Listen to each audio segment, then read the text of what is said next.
In 2021, Puma is trying to reinvent itself as a major player in road running. It's got a brand new foam, beautiful new designs, and a very successful marketing campaign. But can these shoes deliver? Let's go for a run and find out.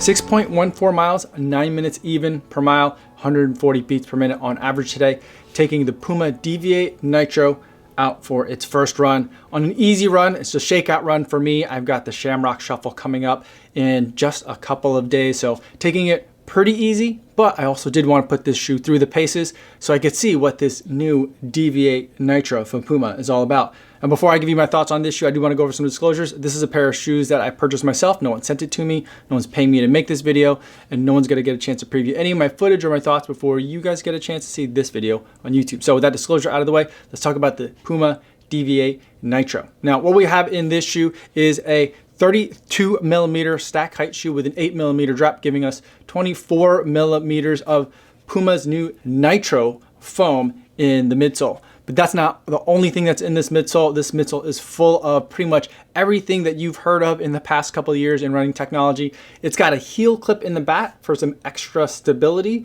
and it's also got a carbon fiber plate, which you can even see. There's a little cutout where you could see it. I believe it's a full length carbon fiber plate as well. On the outsole, what we've got is Puma's Puma Grip. It's not Continental rubber, it's not Goodyear rubber, it's none of that. It's Puma Grip, which is their own formulation, and you've got a bunch of coverage, almost 100% coverage on the outsole. Moving to the upper, we've got a mesh upper that's very breathable, flexible, comfortable to wear. Moving to the tongue, we've got a gusseted tongue in here. It's not really gonna move around very much at all. It's slightly padded and not as breathable as the rest of the mesh material that's in the upper, but it does a really good job of staying out of the way. Moving towards the heel cup, we've got pads on each side. You got like those bumpers, which is something that we've been seeing in a lot of shoes lately, designed to help keep the heel in place and keep everything from sliding around too much. Because in the rest of the heel cup back here, we got a very flexible amount of structure. There's a little something in here, but still very flexible and movable. The collar that's going to be actually touching your foot, very soft in here. Nothing here is going to be cutting into your foot. All this comes out at a weight of 9.1 ounces for my US men's size 9. So what is it like to actually run in this shoe? Now, the first thing that I'll say is this was my first run in this shoe, and my first run in a Puma shoe, and my first run in a Puma shoe with this new Nitro foam that they've been using. They've been using other formulations of midsole material for running shoes that they've made previously.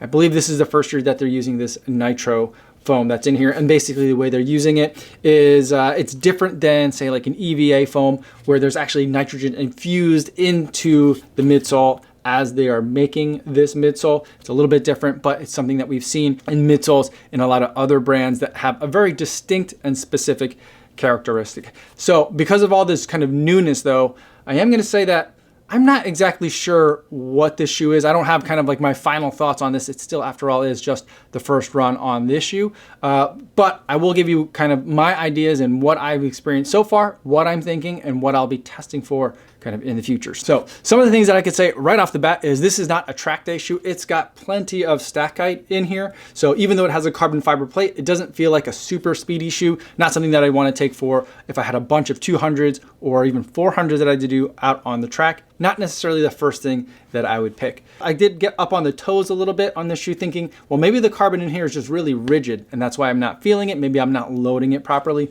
So I did have a couple of strides on this run today, getting up towards my mile pace. And I didn't love it. When I started going a lot faster than kind of like a marathon effort or moderate effort, that's when I started to feel like this heel back here was a little bit sloppy. Now they got these bumpers back here and they're comfortable and they're nice. There's little pieces of foam that are gonna sit kind of like on each side of the heel.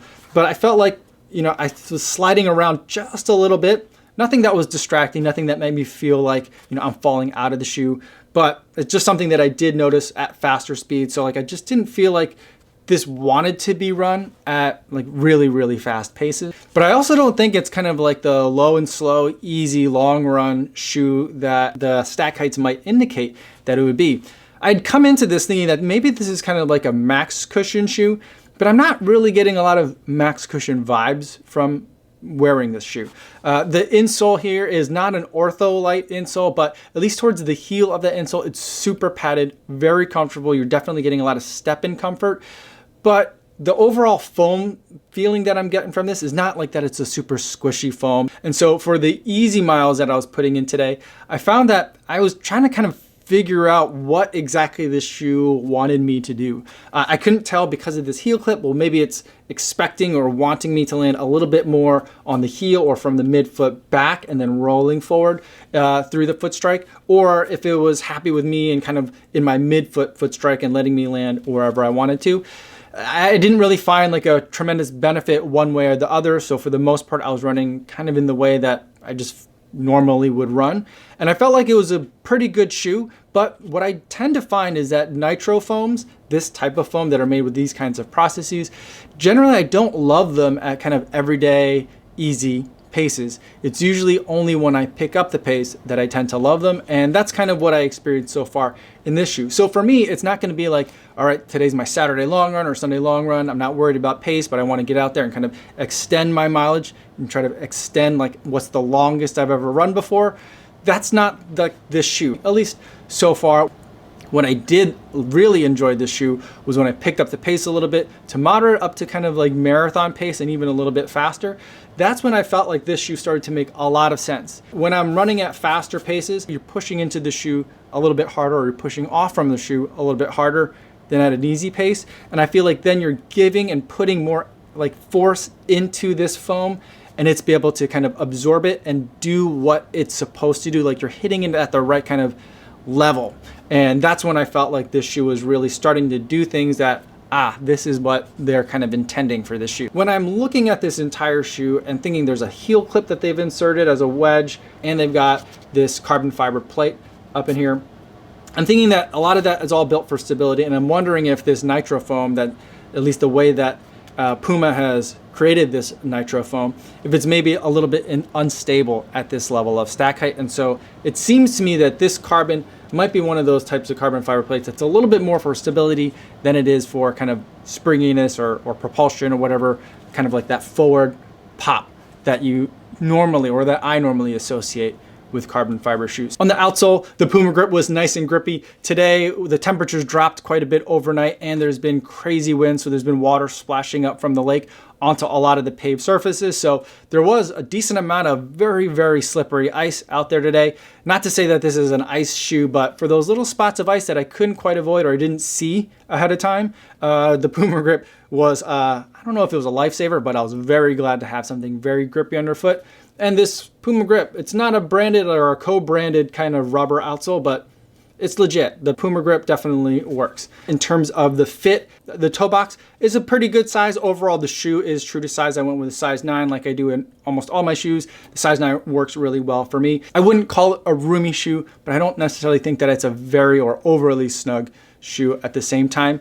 Overall though, the vibes of this shoe, maybe it's just this color, but with kind of like the strip in the back and the way that the eyelets are reinforced in here with a little bit of this foam, I'm definitely getting a lot of Pegasus Turbo 2 vibes going on in this one, especially also with the tongue. Just everything together makes it seem like if they put like a bigger fat midsole on a Peg Turbo 2, that's kind of what it looks like here. And ultimately that might be the kind of the best way to describe really what's going on with this shoe. So a little bit of figuring out that I still need to do and kind of like, you know, what's this shoe really like a 6-mile run, I don't think is quite enough for me, at least for this shoe on this occasion, to give kind of like my reaction to this shoe. I think I really need to be able to take it out for like 13 miles, 15 miles, get some moderate efforts in there, maybe some threshold level efforts in there to really see what this shoe can do. So right now I'm thinking that this is going to be kind of like my long run workout shoe, something where maybe I don't want to bring a daily trainer, but maybe I want something faster than a max cushion shoe. That's kind of where